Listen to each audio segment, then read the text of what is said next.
صلوا على النبي يا جماعة.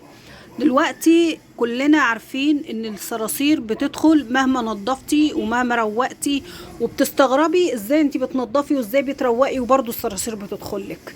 دلوقتي زي ما حضراتكم شايفين الصراصير بتخشلكوا عن طريق انابيب الغاز. طبعا 90% او 80% من الشعب المصري مش مركب غاز طبيعي، فبيضطر يتعامل مع انابيب الغاز.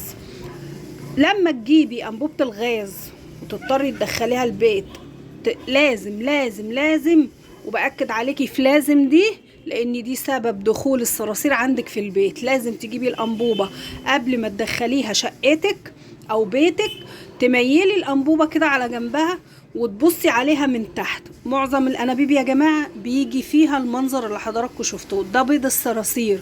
الصراصير بتبقى بيضة في الانابيب، وطبعا انت حضرتك بتدخليها المطبخ زي ما هي، فتبص تلاقي البيض بتاع الصراصير فاس وطلع صراصير، وما تعرفيش بقى تقولي يا ربي طب جات لي منين، يا ربي طب دخلت ازاي، انا بنضف، انا مش ساكته، انا ايدي في المطبخ على طول وايدي في البيت على طول، تبقي مستغربه الصراصير جات لك ازاي. لا، بمنديل، مش هتحتاجي اي حاجه تاني. وانت على باب الشقه ما تدخليش الانبوبه شقتك، بتميليها وبتنضفيها كده بالمنديل، يعني من حوالينها كلها، وما بتسيبيش اي مكان فيها.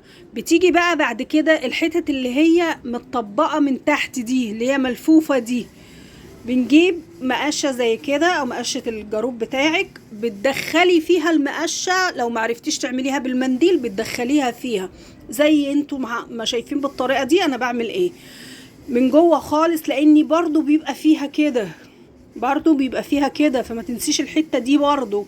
مش تنضفي من جوه من بره وتسيبي من جوه، تنضفي خالص. بعد كده بتلمي كل حاجه نزلت منها، وبعد كده بتدخلي الانبوبه بتاعتك نظيفه جوه في المطبخ، وان شاء الله ما يبقاش فيه اي حشره تخشلك ولا اي حاجه.